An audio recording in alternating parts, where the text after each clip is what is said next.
5th generation का fighter jet मौजूद है और चीन 2027 तक 500 ऐसे एयरक्राफ्ट बनाकर रखना चाहता है, यानी कि J-20 जैसे, जो कि 5th जनरेशन फाइटर जेट है। लेकिन हाल ही में टर्की ने कान एयरक्राफ्ट, जो कि टर्की का दावा है कि वो 5th जनरेशन फाइटर जेट है, उसकी उड़ान भरी है। और अब खबरें हैं कि टर्की पाकिस्तान को भी इस फाइटर जेट को दे सकता है और 100 के आसपास टर्की पाकिस्तान को एक फाइटर जेट दे सकता है। इसको लेकर समझेंगे भारत का AMCA प्लान कहां पर है और क्या भारत के पास ऑप्शन है, कैसे ट्रू फ्रंट वॉर पर 5th जनरेशन फाइटर जेट से मुकाबला होगा। कई सवाल हैं जिनको समझना होगा।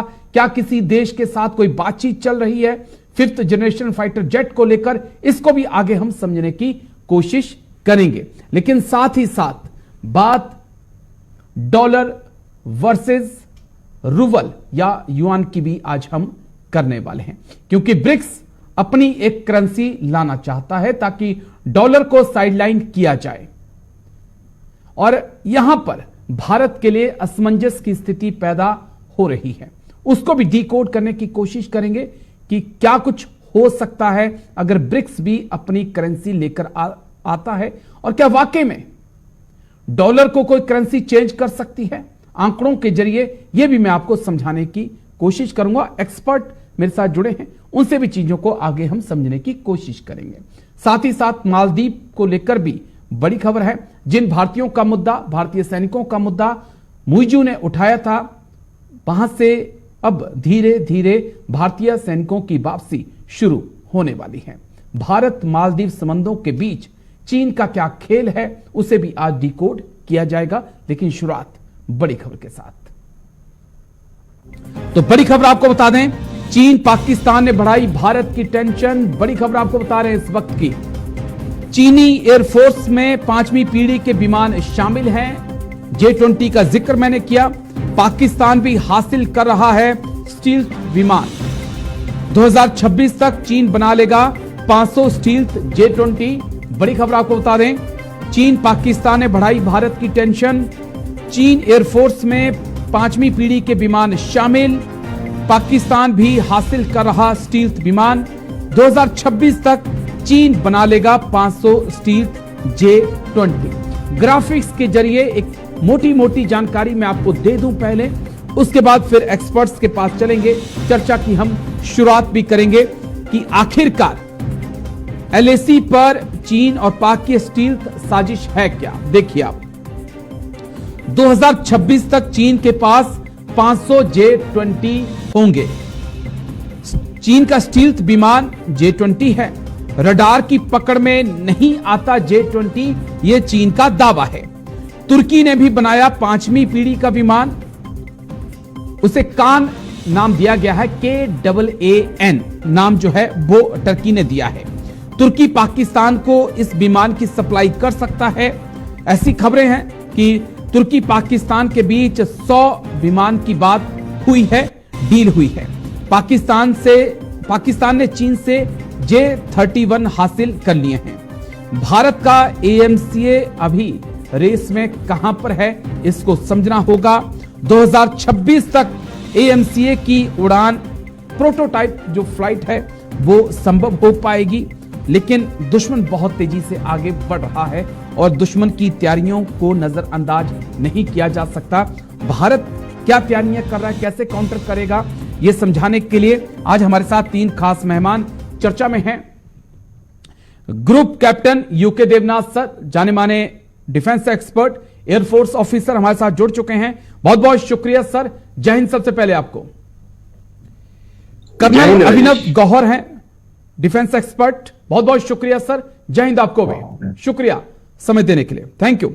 संजीव श्रीवास्तव हैं, विदेश मामलों के जानकार हैं, बहुत बहुत शुक्रिया संजीव जी, जय हिंद। शुक्रिया आप तीनों खास मेहमानों का। चर्चा की शुरुआत group captain UK Devnath sir आपके साथ करूंगा। एयरफोर्स में लंबा सर्व आपने किया और बहुत बारीकी से आपकी नजर रहती है इस पर। ये जो खबरें आ रही हैं सर, J-20 ऑलरेडी चीन के पास है, कोशिश 2026-27 तक 500 के आसपास इस आंकड़े को ले जाने की है। हाल ही में टर्की ने KAAN जो उसका 5th जनरेशन फाइटर जेट है कहा जा रहा है, उसने जो पहली फ्लाइट है वो उड़ा ली है। और ऐसी भी खबर है कि टर्की पाकिस्तान को भी 100 के आसपास ये फाइटर जेट दे सकता है। मैं भारत के लिहाज से समझना चाहूंगा हम कहां पर हैं। AMCA की चर्चा बहुत है, लेकिन AMCA कहां तक पहुंच पाया ऐसा? जी हाँ Rajesh, 5th generation fighter aircraft जो है दुनिया में बहुत पहले से बन रहे हैं। अमेरिका लीड था।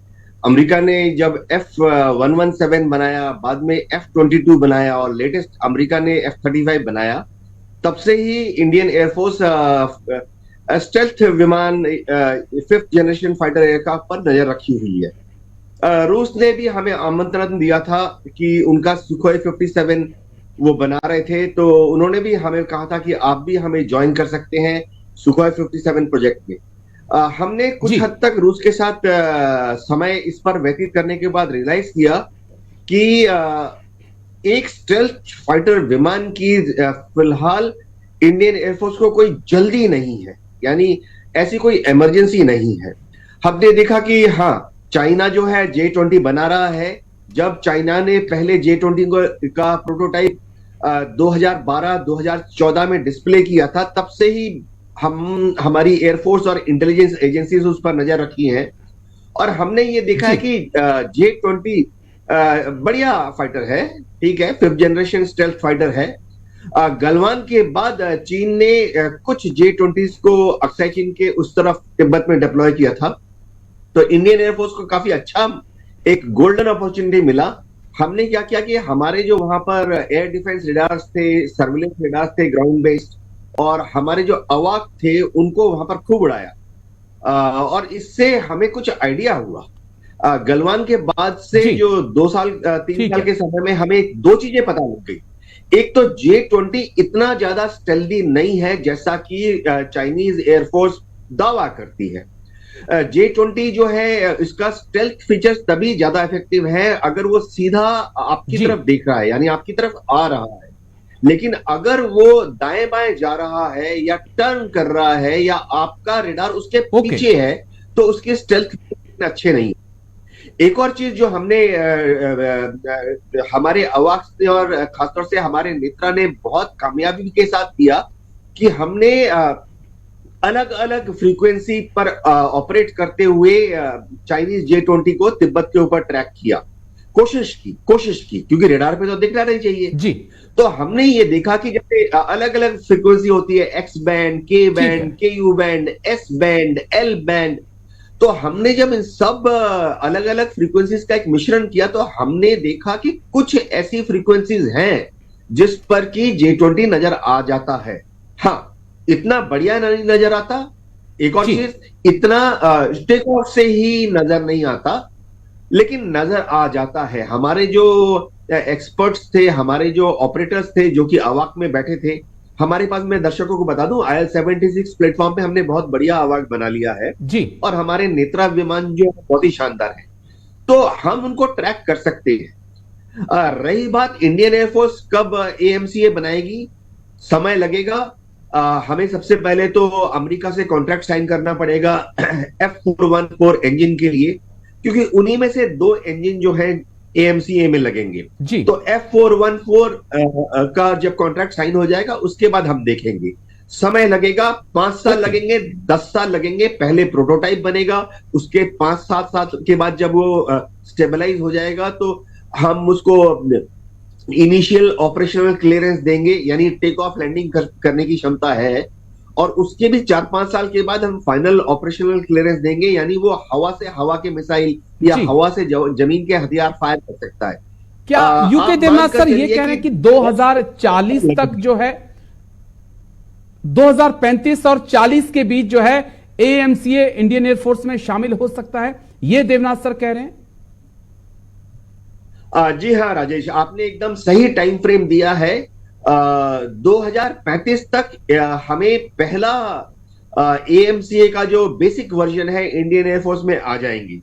लेकिन मैं दर्शकों को बता दूं कि जैसे तेजस के साथ हुआ था, एक जब फाइटर एयरक्राफ्ट, जी जब तेजस हमारी एयरफोर्स में इंडक्ट हुआ था इनिशियल ऑपरेशनल क्लियरेंस के जी। बाद, उसके बाद फाइनल ऑपरेशनल क्लियरेंस मिलने में तेजस में भी हमें 6 से 8 साल का समय लग गया था। तो 2035 में जो एएमसी आएगा वो उसका बेसिक वर्जन होगा, आप समझ लीजिए मार्क 1। तो एक और जब लंबा तक वक्त लगेगा। मैं आता हूं, फिर आपके पास आता हूं सर। जी ठीक है, मैं फिर आता हूं आपके पास सर।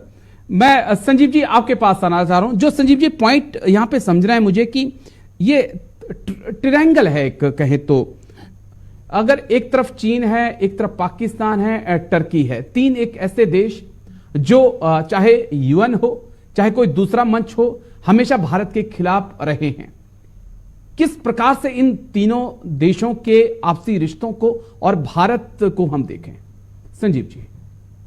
जी, ये चाइना पाकिस्तान का की जो के नक्सस है, और उसमें अब टर्की भी अब धीरे धीरे शामिल हो रहा है। ये निसंदेह भारत के लिए चुनौतियां पैदा करेगा, और भारत को इस चुनौती को डील करने के लिए अपने आप को तैयार करने की आवश्यकता है। और जिस तरीके से पाकिस्तान इन नए हथियारों को, नए प्लेटफॉर्म्स को एक्वायर करने की योजना बना रहा है, चाइना उस तरीके के प्लेटफॉर्म, चाहे वो J-20 हो या J-31 के बारे में भी कुछ बातचीत की रिपोर्ट्स हैं। तो ये जो इस तरीके के जो प्लेटफॉर्म्स हैं, अगर पाकिस्तान के पास आते हैं और चाइना के पास ये पहले से ही मौजूद हैं, तो ये निसंदेह चुनौतीपूर्ण स्थितियां पैदा करेगा। हालांकि मैं यहाँ पर एक बात अवश्य कहना चाहूंगा कि जो चाइना के जो इस तरीके के प्लेटफॉर्म्स हैं, इनके पास युद्ध का अनुभव नहीं है। इनकी जो टेक्नोलॉजी कितनी ज्यादा दुरुस्त है, इसके बारे में भी सवालिया निशान है। और चाइना, आप जानते हैं कि रिवर्स इंजीनियरिंग के माध्यम से, टेक्नोलॉजी की चोरी वगैरह के माध्यम से वो अनेक विमानों को उसने बनाया है, रशियन विमानों को उसने कॉपी किया है। तो ऐसे में 1979 के बाद से चूंकि चाइना के द्वारा कोई बड़ा युद्ध लड़ा भी नहीं गया है, इन विमानों की परख नहीं हुई है। जबकि अगर भारत के राफेल की बात करें, भारत के अन्य विमानों की बात करें, तो ये जो है युद्ध में महारत हासिल किया हुआ विमान है। संजीव जी, मैं एक बड़ा टेक्निकल पॉइंट आपके सामने रख रहा हूं। मुझे बस 1 मिनट दे दीजिए, मुझे 1 मिनट दे दीजिए। मैं 2-3 एग्जाम्पल आपके सामने रख देता हूं। अजरबैजान अर्मीनिया जंग होने से पहले किसी को TV-2 ड्रोन के बारे में पता नहीं था कि यह ड्रोन क्या कर सकता है। रूस यूक्रेन जंग शुरू होने से पहले ईरान के ड्रोन क्या कर सकते हैं किसी को पता नहीं था। तो क्या वाकई में हम चीजों को इतना नजरअंदाज कर दें कि उसने जंग नहीं लड़ी है तो हो सकता है कि वो पूरा ही माल रद्दी हो? नहीं राजेश जी, मेरा कहने का आशय ये बिल्कुल भी नहीं है कि हमें, जैसा कि मैंने शुरू से स्पष्ट किया कि ये जो चाइना की जो चुनौती है, पाकिस्तान की जो चुनौती है, उन दोनों के बीच का जो नेक्सस है, ये बड़ा एक चैलेंज है भारत के लिए, और भारत को इसके लिए तैयार होने की आवश्यकता है। लेकिन यदि इस पूरे विमान के जो पूरी टेक्नोलॉजी के बारे में अगर बात करें, तो इनकी जो तुलना यदि भारत के जो विमानों की जिनकी की परख हो चुकी है, या भारत जिन विमानों को एक्वायर कर रहा है, राफेल जैसे विमानों को, या MQ-9 रीपर ड्रोन अब भारत लेने जा रहा है, तो इन प्लेटफॉर्म्स की जो परख है, इनकी जो युद्ध में महारत है, ये पहले से ही सिद्ध हो चुकी है। चाइना की महारत अभी साबित होनी है। तो ऐसे में अगर कोई युद्ध छिड़ता है तो जरूर ये विमान अपना प्रदर्शन उसमें जरूर करेंगे, लेकिन उन विमानों पर जो भारत के जो विमान हैं, जो भारत के द्वारा एक्वायर किए गए विमान हैं, भारत के अपने द्वारा बनाए गए जो विमान हैं, वो उसके ऊपर कहीं ज्यादा भारी साबित होंगे और उस पर विजय हासिल करेंगे, ऐसा मेरा मानना है। और जहां तक इन विमानों के एक्विजिशन की अर्जेंसी की बात है, तो मेरा भी मानना है कि अभी कोई ऐसी अर्जेंट सिचुएशन नहीं है। और वर्तमान समय में जो राफेल फाइटर जेट्स हैं 4.5 जनरेशन के, और उससे भी कहीं ज्यादा बड़ी क्षमता ये दिखा सकते हैं। तो ऐसे में भारत वर्तमान समय की चुनौतियों को डील करने के लिए सक्षम है, लेकिन भविष्य के लिए संजीव जी, मैं 2-3 पॉइंट लेके आपके पास आऊंगा, क्योंकि मुझे एक ब्रेक पे जाना है। लेकिन उससे पहले मैं कर्नल अभिनव गौहर सर के पास मैं जाना चाहूंगा। मैं आऊंगा सर, इस मुद्दे पर और डिटेल से हम बातचीत करेंगे। कर्नल अभिनव गौहर सर, ये कोई एक लौता एग्जाम्पल नहीं है। अगर हम देखें तो चीन सबमरीन की भी सप्लाई कर रहा है, चीन उसको मिसाइलें भी दे रहा है, चीन उसके लिए एयरक्राफ्ट कैरियर भी बना रहा है। टर्की भी कुछ ऐसा ही कर रहा है पाकिस्तान के लिए। कुछ तो मंशा है सर इसके पीछे? सबसे पहले धन्यवाद राजेश जी और पूरी टीम 24/7 की, जिन्होंने एक ज्वलंत मुद्दे को आज उठाया है। एक छोटा सा करेक्शन है यहाँ पर। मेरा नाम लेफ्टिनेंट कर्नल अभिनव नवनीत है। मैं डिफेंस विशेषज्ञ या रक्षा विशेषज्ञ होने का दावा तो नहीं करता, लेकिन सुरक्षा ओके के सर। लिए के मामलों में जरूर गौहर लिख दिलचस्पी दिया गया रखता है। हूँ। जी, कोई बात नहीं। It's national integration. सर का नाम ठीक कर दीजिएगा, और, मैं हम- ठीक करा देता हूँ सर। जी बोलिए सर। जी, देखिए, कोई टेंशन की जरूरत नहीं है। इंडियन एयरफोर्स कोई टेंशन में नहीं आई है। और हमने सुना है, सदियों रहा है दुश्मन दौरे जमा हमारा। हम बात कर रहे हैं स्टेल्थ की। स्टेल्थ सुनते ही हमें ना एक जिन लोगों को ज्यादा जानकारी नहीं है रक्षा मामलों की, उनको थोड़ा सा एक लगता है कि कोई मिस्टर इंडिया आ गया, कोई इनविजिबल चीज आ गई। स्टेल्थ का मतलब इनविजिबल नहीं है। होता क्या है कि अपनी रडार सिग्नेचर को एयरक्राफ्ट के कम किए जाते हैं। उसमें आप रडार एब्जॉर्बेंट मटेरियल कुछ डाल देते हो, एयरक्राफ्ट की डिजाइन को चेंज कर देते हो, थोड़ा एंगुलर बना देते हो। तो आपको देखा होगा फोटोज में आपने कि भांति भांति के आपको फोटोज दिखते हैं जो कि नॉर्मल एयरक्राफ्ट के नहीं दिखते हैं। वो क्या करते हैं, अपनी इंफ्रारेड जी। यानी कि हीट सिग्नेचर को कम कर देते हैं। अब उसके लिए उसमें कुछ मटेरियल्स ऐड करते हैं, उनकी जो वेंट हैं, एग्जॉस्ट वेंट्स हैं, उसमें कुछ बदलाव लाते हैं। उसके बाद अपना साउंड सिग्नेचर कम करते हैं। वहां पर इंजन में मॉडिफिकेशन, एयर फ्रेम में मॉडिफिकेशन। ध्यान रखने वाली बात यह है कि इतना कुछ करने के बाद भी वो इनविजिबल तो होता नहीं, बल्कि उसके परफॉर्मेंस पे जरूर असर पड़ जाता है, उसकी पेलॉड कैपेसिटी पे असर पड़ जाता है, उसकी मनूवरेबिलिटी पे असर पड़ जाता है, उसकी रेंज पे असर पड़ जाता है। जी। और अब भारत के पास क्या ऑप्शन है? भारत की एयरफोर्स इस स्टेल्थ टेक्नोलॉजी को काउंटर करने के लिए सबसे पहले तो हमें भूगोलिक बहुत ही रणनीतिक फायदा है। भूगोलिक तरीके से हमारे जो हाई ऑल्टीट्यूड बेसेस हैं एयरफोर्स की, हिमालय, खासकर हिमालय के रीजन में, वो चाइना के मुकाबले काफी अच्छी जगहों पर पोजिशन है, और ताकि हमारे जी। एयरक्राफ्ट को टेक ऑफ करने में भी वहां से सहूलियत है।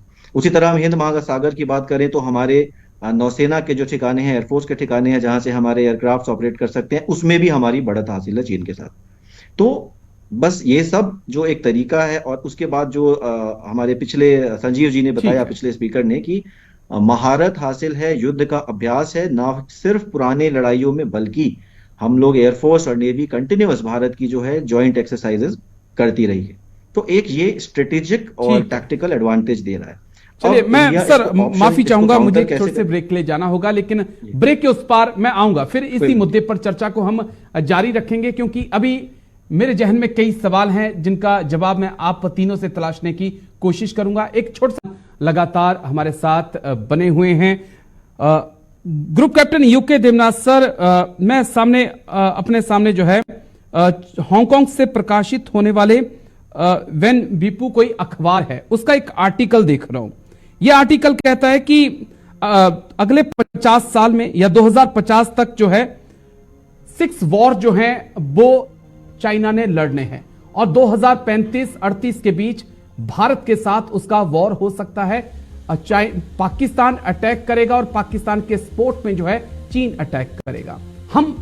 मैं बहुत अहम पॉइंट उठा रहा हूं सर, और 2035-38 तक हम उम्मीद करें कि एएमसीए जो है शामिल होगा। सर क्या ये चिंताजनक नहीं है?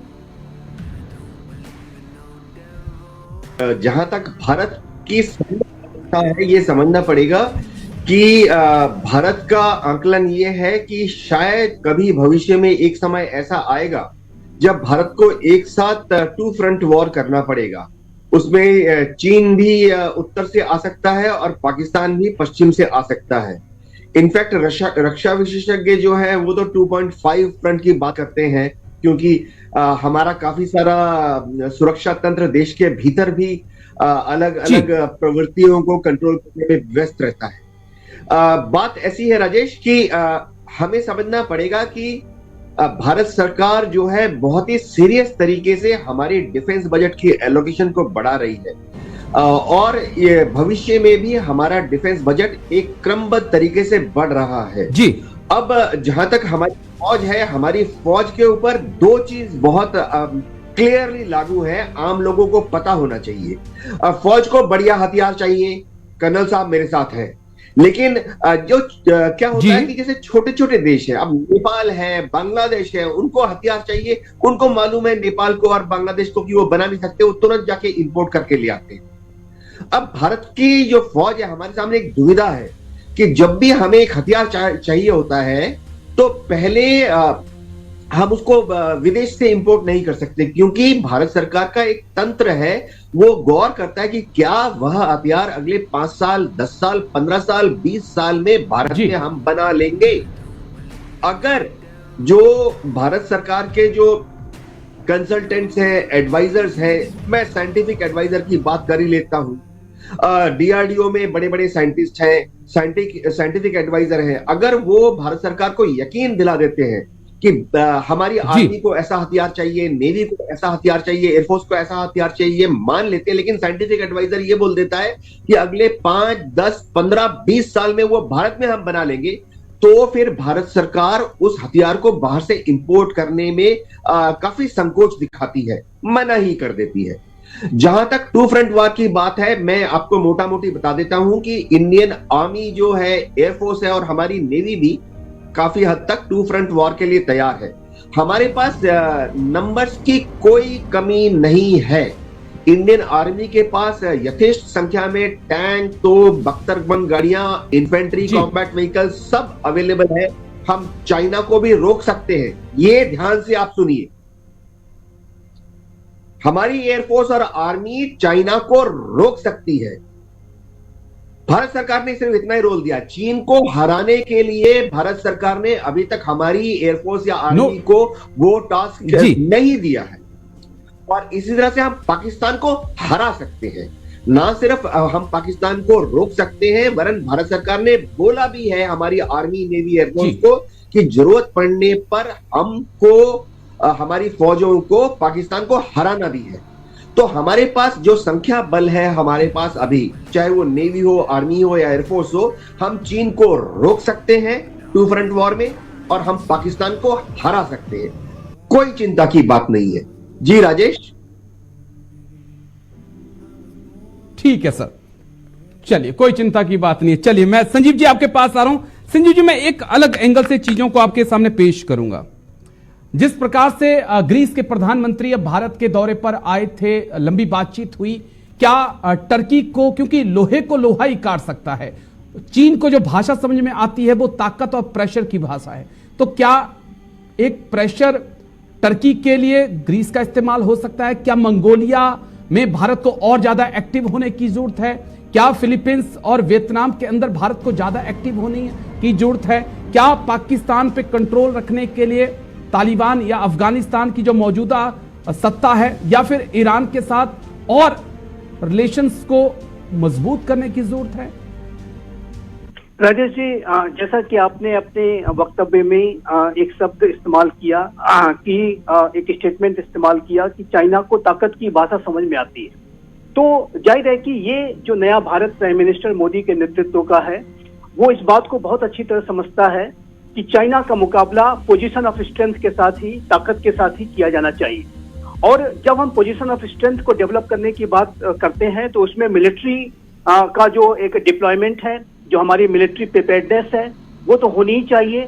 साथ ही साथ जो बॉर्डर एरियाज का जो इंफ्रास्ट्रक्चर डेवलपमेंट प्रोग्राम है, वो भी टाइम बाउंड मैनर में कंप्लीट होना चाहिए। उसके ऊपर भी तेज गति से कार्य चल रहा है और इंटरनेशनल कोलैबोरेशन भी गहरा हो रहा है।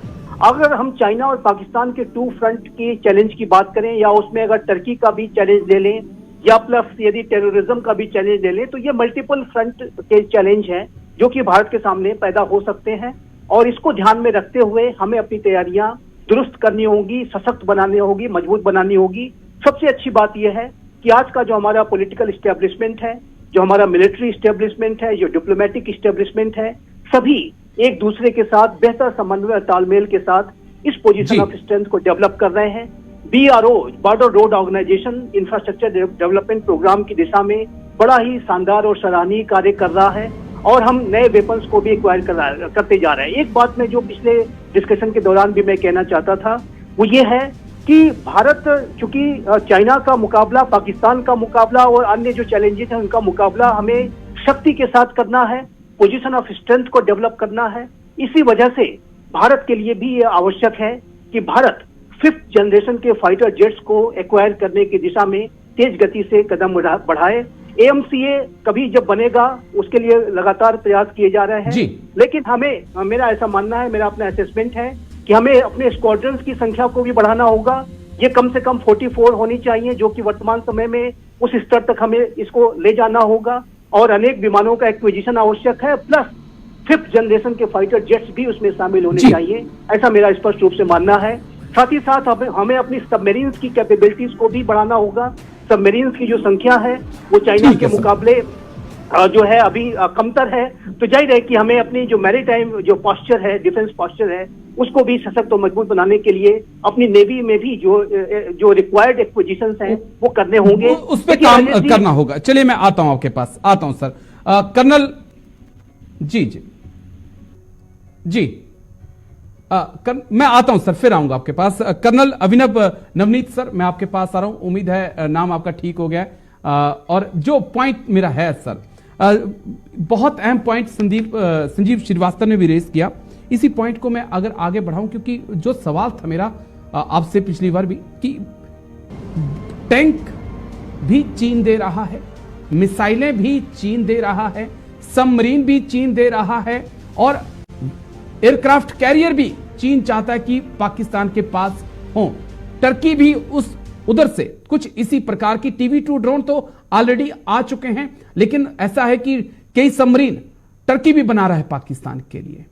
तो ये जो 3 देशों का चैलेंज है, क्या इसको काउंटर करने के लिए भारत को भी इनके आस पड़ोस में जाकर अपने रिलेशंस को मिलिट्री तौर पर और मजबूत करने की जरूरत नहीं है?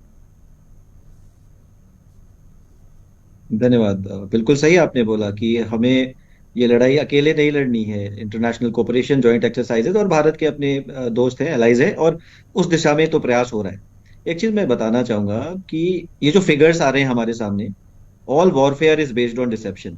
ये 500 के फिगर, ये इतने 50 मिल जाएंगे, ये कौन रिलीज कर रहा है? जब आप वीक होते हैं, चीन अगर सुनजू को फॉलो करता है, तो when you are weak you appear make the enemy feel appear stronger. तो उस डिसेप्शन की पॉलिसी पे काम हो रही है, और इतने सारी चीजें ओपन डोमेन में इस तरह से नहीं आती हैं, और जिस तरह से आ रही हैं तो जरूरी एक स्ट्रेटेजिक डिसेप्शन मेजर्स भी हो सकते हैं, लेकिन हम उस थ्रेट को नकारा भी तो नहीं कर सकते। तो जैसा मैंने पहले भी बोला कि इंडिया, भारत के पास एक मल्टी जो हमारा एयरक्राफ्ट मिक्स है वो अपने आप में बहुत ही खूबसूरत है। रफाल आ गया है, सुखोई ऑलरेडी है, मिराज है, हमारे पास मिग है, हमारे पास LCA तेजस है। और जब इतने मिक्स ऑफ एयरक्राफ्ट होते हैं तो वेपन प्लेटफॉर्म का भी मिक्स्ड एक नया तरीके का बन जाता है, जो चीज चीन के पास नहीं है। उनका J-20 हो, J-30 हो, उनका प्राइमरी रोल अगर स्टेल्थ हो जाएगा तो उनकी जो मारक क्षमता है वो कम हो जाएगी, और क्लोज कॉम्बैट में वो हमारे सामने बिल्कुल नहीं टिक सकते। जहां तक पाकिस्तान की बात है, इतनी सारी पिछली लड़ाइयों में हमने देखा है कि किस तरह से हमारी एयरफोर्स उनके पास ऊपर हावी हुई है। तो चाहे संख्या की बात करें, चाहे तकनीकी क्षमता की बात करें, उस दिन तो हम बहुत आगे हैं। तो अब बस 2-3 चीजें और बताना चाहूंगा कि अभी जो कुछ ऑलरेडी प्रयास चल रहे हैं दिशा में, अगर इस स्टेल्थ टेक्नोलॉजी को काउंटर करना है भारत को, तो अपनी न्यू रडार टेक्नोलॉजीज में अपनी इन्वेस्टमेंट बढ़ानी होगी। लो फ्रिक्वेंसी रडार लाइए, मल्टी स्टैटिक रडार लाइए, जिसमें कि बहुत सारे ट्रांसमीटर और रिसीवर्स होते हैं। अपनी ऑफेंसिव साइबर वॉरफेयर कैपेबिलिटी को बढ़ाइए। अपनी जो एयर डिफेंस है, जिसके ऊपर ऑलरेडी काम चल रहा है, एयर डिफेंस नेटवर्क को स्ट्रॉन्ग कीजिए, वो चल रहा है। अपनी इलेक्ट्रॉनिक वॉरफेयर की जो कैपेबिलिटी है उसको बढ़ाने की जरूरत है, और वो हो रहा है। जैमर्स लाए जा रहे हैं, तो बिल्कुल भी डरने की बात नहीं है, और सही दिशा में प्रयास चल रहा है।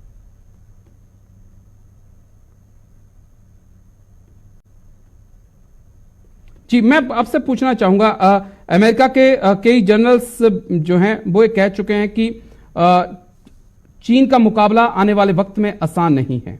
क्या अमेरिका गलत है?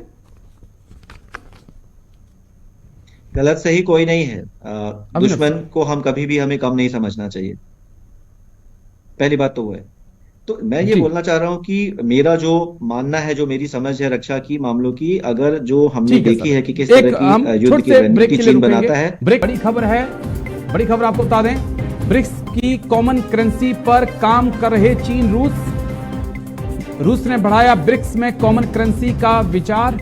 डॉलर के प्रभुत्व को तोड़ना चाहते हैं रूस और चीन। युआन को बनाया जा सकता है ब्रिक्स की कॉमन करेंसी। बड़ी खबर आपको बता दें, ब्रिक्स की कॉमन करेंसी पर काम कर रहे चीन रूस ने बढ़ाया है ब्रिक्स में कॉमन करेंसी का विचार। डॉलर के प्रभुत्व को तोड़ना चाहते हैं रूस और चीन।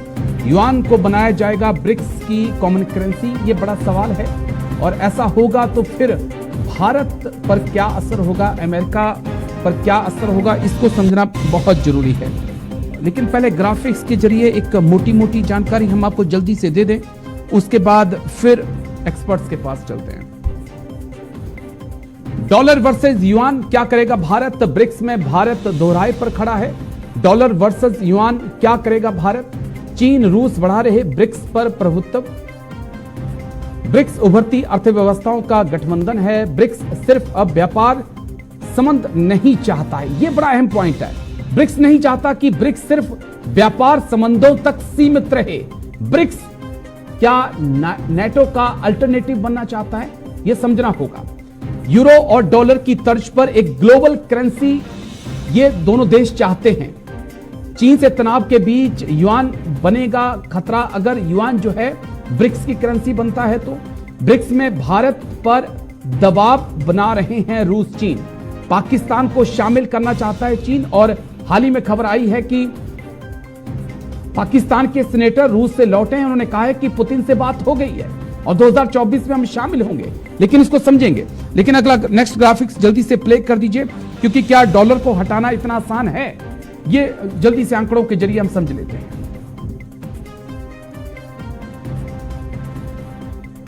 तो दुनिया में करीब 80% व्यापार डॉलर में होता है, यह आपको समझना होगा। दुनिया में 60% ग्लोबल रिजर्व जो है वो भी डॉलर में रखा गया है, और वैश्विक व्यापार और लेन देन के लिए डॉलर का ही इस्तेमाल होता है। 3 अहम पॉइंट। दुनिया में करीब 80% व्यापार डॉलर में, दुनिया में 60% ग्लोबल रिजर्व जो है वो डॉलर में, वैश्विक व्यापार और लेन देन जो है वो भी डॉलर में होता है। हम सीधा यूके देवनाथ सर के पास चलेंगे। Group captain UK Devnath sir, मैं आपके पास आ रहा हूं। ये एक और बड़ी अहम अपडेट है। ब्रिक्स समिट रूस के अंदर होनी है और रूस की अध्यक्षता में होनी है। रूस एक कॉमन करेंसी की बात कर रहा है, और जो खबरें मिल पा रही हैं उसमें यही जानकारी आ रही है कि युआन के ऊपर सहमति बन सकती है ब्रिक्स के देशों में। भारत के लिहाज से यह कितना चिंताजनक सर? भारत की बात है, भारत किसी भी देश के साथ जब व्यापार करता है तो भारत के जो व्यापार करने वाले हैं, यानी व्यापारी, हमारे जो ट्रेडर्स हैं, एक्सपोर्टर्स हैं या इंपोर्टर्स हैं, वो क्या चाहते हैं। देखिए, ये समझना पड़ेगा कि जैसे आज की तारीख में भारत के जो व्यापारी हैं वो अगर एक्सपोर्ट करते हैं तो वो या तो डॉलर कमा सकते हैं या युआन कमा सकते हैं। अगर भारत का एक व्यापारी एक्सपोर्ट करता है और वो डॉलर कमाता है तो हमें क्या है कि हम उस कमाए गए डॉलर का इस्तेमाल दुनिया में किसी भी देश के साथ करके वहां से कुछ चीज इंपोर्ट कर सकते हैं। अब एक चीज ध्यान में रखनी पड़ेगी कि अगर हम यही व्यापार यानी एक्सपोर्ट युआन में करेंगे तो हम जो एक्सपोर्ट करेंगे उसके बदले में हमारा जो व्यापारी है, ट्रेडर है, वो कमाएगा युआन।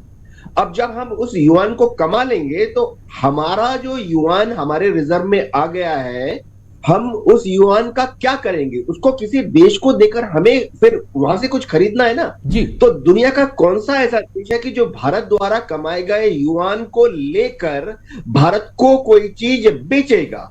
मेरे ख्याल से कोई भी देश, चीन को छोड़कर, भारत द्वारा अगर हम समझिए, मैं आपको एग्जांपल देता हूं। आज अगर भारत इंग्लैंड से कुछ खरीदना चाहता है, मिसाइल या जेट इंजन, हम क्या इंग्लैंड को ये युआन देख के बोल सकते हैं कि भाई ग्रेट ब्रिटेन युआन ले लो और हमें F414 इंजन दे दो? ऐसा नहीं होगा। एक और चीज मैं बताता हूं, ये सेंटीमेंट की बात होती है राजेश। आज की तारीख में आप भारत में कहीं पे भी चले जाइए, बहुत बड़ी दिक्कत है। अगर आप किसी भारतीय को बोलेंगे कि आपको रुपए के बदले डॉलर चाहिए या आपको रुपए के बदले युआन चाहिए, 100% भारतीय अपने रुपए के, अगर उनको विनिमय करके घर में रखना हो तो एज ए सेफ्टी, लिक्विड जो एसेट्स है उसकी सेफ्टी, 100% भारतीय जो है वो ये बोलेंगे हाँ मेरे जो रुपए हैं आप ले लीजिए और मेरे को डॉलर दे दीजिए। तो ये बहुत बड़ी बात है, इस चीज को अर्थशास्त्री समझते हैं। जहां तक रशिया की बात है, हाँ, क्योंकि दुनिया भर में अमेरिका ने उनके ऊपर ट्रेड सैंक्शन लगाए हैं, कोई भी दुनिया का देश उनके साथ ट्रेड नहीं कर पा रहा रशिया के साथ, तो रशिया मजबूरी में ट्रेड करता है चाइना के साथ। तो अभी फिलहाल चाइना का करीबन 40 या 50% एक्सपोर्ट इंपोर्ट रशिया के साथ होता है। तो रशिया बहुत खुश है युआन में ट्रेड करके, लेकिन बात स्ट्रेटेजिक थिंकिंग की बात कर रहा हूं। लेकिन ये स्थिति चिंताजनक है। मैं अभी माफी चाहूंगा क्योंकि मेरे पास सिर्फ 4 से 5 मिनट बचे हैं और दोनों मेहमानों के पास मुझे जाना है। संजीव जी, अगर युआन जितना मजबूत होगा, भारत के लिए क्या उतनी ही चिंताएं बढ़ेंगी? हाल ही में हमने देखा कि रूस लगातार प्रेशर बना रहा था कि आप हमें तेल के बदले जो है पेमेंट रुपए में नहीं, आप हमें युआन में करिए, और भारत ने कहा नहीं, हम युआन में नहीं करेंगे, आपने पेमेंट लेनी है तो रुपए में लीजिए, नहीं तो डॉलर में लीजिए। संजीव जी, 2-3 बातें मैं कहना चाहूंगा संक्षिप्त में। पहला तो यह है कि जो ब्रिक्स का जो सिस्टम है वो एक इवॉल्विंग सिस्टम है, और पूरी दुनिया का जो भविष्य है वो मल्टीपोलैरिटी की तरफ बढ़ता हुआ दिखाई दे रहा है। इंटरनेशनल कम्युनिटी मल्टीपोलैरिटी की तरफ बढ़ रही है। लेकिन ये जो सिस्टम है, जैसा कि मैंने कहा कि अभी ये इस शेप ले रहा है, ये उभरता हुआ सिस्टम है, इसमें अभी समय लगेगा। और इस तरीके की जो नई व्यवस्था, डॉलर को रिप्लेस करना इत्यादि, ये अभी भविष्य में उभरने की इसकी अवश्य संभावनाएं हैं, इससे इनकार नहीं कर सकते। लेकिन ये अभी ऐसी स्थिति में वर्तमान समय में नहीं होने जा रहा है, ये भी मैं स्पष्ट रूप से देख रहा हूँ। दूसरा, भारत और चाइना के बीच के जो संबंध है वो सामान्य नहीं है। मैं यहाँ एक बात स्पष्ट करना चाहता हूँ, और भारत ने ये भी स्पष्ट किया है कि जब तक सीमा संबंधी विवादों का जो समाधान नहीं होता, तब तक व्यापार भी सामान्य तरीके से नहीं चलेगा। और इसी वजह से यदि ऐसा कोई प्रस्ताव आता है कि जिसमें कि युआन को एक ब्रिक्स की एक करेंसी के रूप में डेवलप करने की बात होगी, तो भारत उसका समर्थन नहीं कर सकता। और जैसा कि देवनाथ सर ने कहा कि जो इसकी क्रेडिबिलिटी है युआन की, वो बहुत ही लो है, बहुत ही कम है। चाइना की अपनी आप की जो पूरी स्ट्रेटेजिक क्रेडिबिलिटी के ऊपर ही सवालिया निशान खड़े हुए हैं। तीसरी बात मैं ये कहना चाहूंगा कि भारत ब्रिक्स का पार्ट अवश्य है। भारत मल्टीपोलैरिटी में जरूर विश्वास करता है, लेकिन भारत एंटी वेस्ट नहीं है। भारत नॉन वेस्ट जरूर है, लेकिन भारत एंटी वेस्ट नहीं है। इस बात को हमारे विदेश मंत्री श्री जयशंकर ने अभी हाल में ही स्पष्ट किया था कि हम लेकिन एंटी वेस्ट नहीं है। माफी चाहूंगा सर, सिर्फ 2 मिनट मेरे पास बचे हैं। संजीव जी, क्षमा चाहूंगा क्योंकि मेरे पास सिर्फ 2 मिनट का समय बचा है। नवनीत सर, मैं आपके पास आ रहा हूं। एक पॉइंट और जो बड़ा अहम था, जिसपे मैं समझना चाहूंगा कि ब्रिक्स सिर्फ अब व्यापार संबंधों तक नहीं रहना चाहता है। क्या रूस और चीन जिस प्रकार से उन्होंने ईरान को भी शामिल किया, तो क्या यह मान के चला जाए कि एक नेटो का अल्टरनेटिव ढूंढा जा रहा है? क्या उस आधार पे इस संगठन को तैयार करना चाह रहे हैं सर? जी, ब्रिक्स के जो मेंबर कंट्रीज हैं, पूरे ग्लोब के 30% जीडीपी और आधी पॉपुलेशन पूरे वर्ल्ड की इनके मेंबर्स के अंदर है। ये जो बात कर रहे हैं मॉनेटरी यूनियन की, जब हम बोलते हैं कॉमन करेंसी एक तरह का यूनियन है मॉनेटरी, तो ना सिर्फ ये इकोनॉमिक लेवल पे यूनियन होता है, बल्कि पॉलिटिकल लेवल पर भी होता है, बल्कि लेजिस्लेशन लीगल लेवल पे भी होता है। जब एक करेंसी को, क्या सभी कंट्रियों में, सभी देशों में इन्फ्लेशन रेट सेम है? क्या सभी के फॉरेन रिजर्व सेम है? क्या सभी के पास डेट सेम है? या फिर अपनी मॉनेटरी पॉलिसी को क्या सभी लोग दूसरों को कंट्रोल देने के लिए या अपना कंट्रोल छोड़ने के लिए तैयार हैं? ये बहुत तरह के ऐसे सवाल हैं जो इस चीज के, जो प्रपोजल है युआन को लाने का और डॉलर को रिप्लेस करने का, इसके अंदर बहुत बड़े चैलेंज पैदा करेंगे। और हर चीज आजकल हम देख रहे हैं, चाहे हमने अभी आज बात नहीं की मॉलडीव्स की बात कर रहे हैं या अभी हम ब्रिक्स की बात कर रहे हैं, ये तो बात है कि हर एक कुछ जियोपॉलिटिक्स से जुड़ा हुआ है और फाइनली लोग अपना अपना इकोनॉमिक इंटरेस्ट देखते हैं। तो जहां तक ये प्रपोजल की बात है, भारत का एक बहुत ही इसमें नुआंस्ड स्टांस है, इसके ऊपर कंसिडरेशन है। भारत ने कोई इसके ऊपर प्रतिक्रिया अभी तक दी नहीं है, तो हमें देखना होगा। Its weight and watch. And मेरे लिए, मेरे पर्सनल व्यू के हिसाब से, ये कोई बहुत प्रैक्टिकल सॉल्यूशन मुझे नजर नहीं आ रहा है।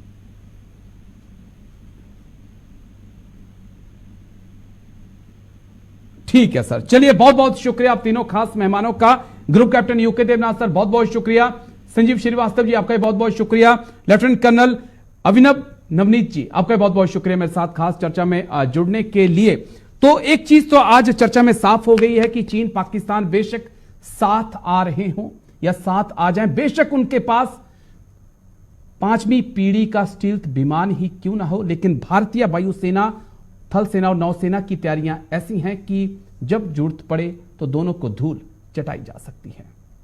तो आज डिफेंस स्पेशल में मेरे साथ इतना ही। कल फिर होगी मुलाकात। दीजिए इजाजत। नमस्कार।